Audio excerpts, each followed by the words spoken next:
on the risk limiting audit. So, with that, let me see, Jason, you've been raising your hand for a second.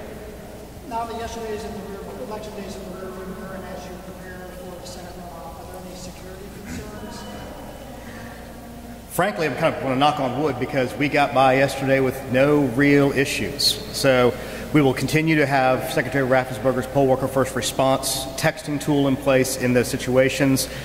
We will have to figure out, because we don't have the announced locations for early voting locations, what every county is going to do.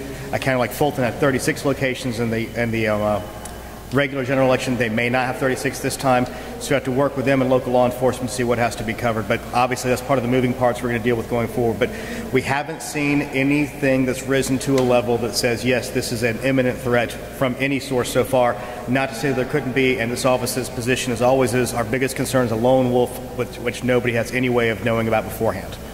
Yeah, Justin.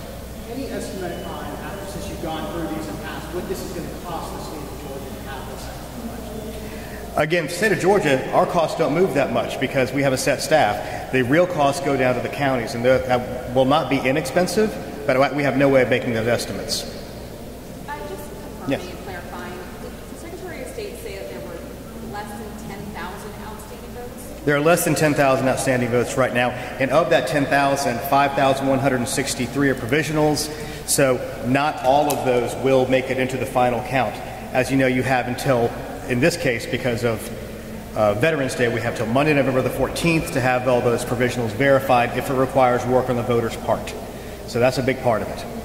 Can you speak Mark, to yeah. the certification deadline issue I talked about before? Do you have to wait to get ballots out until then? And how soon can voters start actually voting? Well, I think the soonest we're going to see anybody voting in person is going to be November the 26th. And we're going to be certifying on November the 25th. And you've reached a point where it becomes a little more hinky, for lack of a better word, because of the dates with the risk limiting audit and stuff in the way of this. Now, one thing I want to clarify, the people who talked about SB 202 shortening the runoff time to 4 weeks.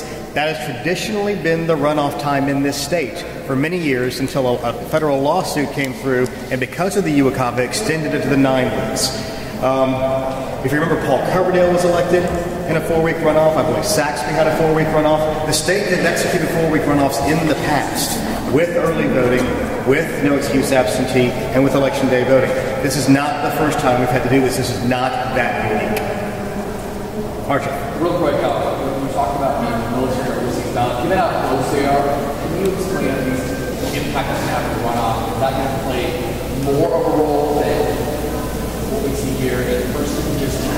Well, don't forget that most of the UACAVA ballots have already done their instant runoff, the ones that have come in.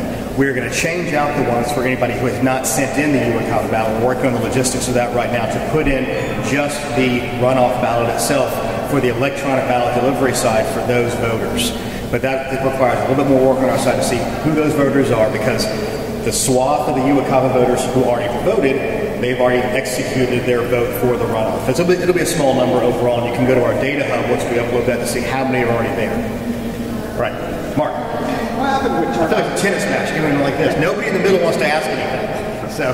What happened with turnout yesterday? I know we were prepared for up to 2 million. It ended up being more like 1.4 million. Yes. Which is, better than 2020, but relatively weak. Do you consider this high turnout? Was it really a test of how well lines move since fewer people were moving through the lines? And why was turnout less than we expected? Well, there's a couple things at play here. First and foremost, Georgians took huge advantage of our pre-election day voting. And the whole point of having pre-election day voting is to take pressure off election day. So on that point, it was a very successful execution of the rules and laws that we have, based on SB 202, the SCB rules, and the courts that have kind of lined these things up. We had over 2.5 million beforehand. Now, election day itself, this is one of the things, and we'll go back to my old life as a political consultant, negative campaigns tend to depress turnout. And I think all of us who live in this state might have seen a handful of negative ads, especially around the Senate race. So psychologically speaking, we can't speak to exactly why it was lower, but I think that's probably a large part of it. A lot of people just kind of threw up their hands and said, I don't want to deal with any of this stuff, I'm just going to move on. So that's part of the reason we probably saw that. I was excited. I was optimistic. I was hoping for that 2 million day yesterday, and we didn't have it. But 1.4 was a solid day. It got us back to, a pretty good turnout We saw wide margins in most of the races with the exception of the Senate race. And voters had every opportunity to make their voice heard. Nobody got in the way of those things.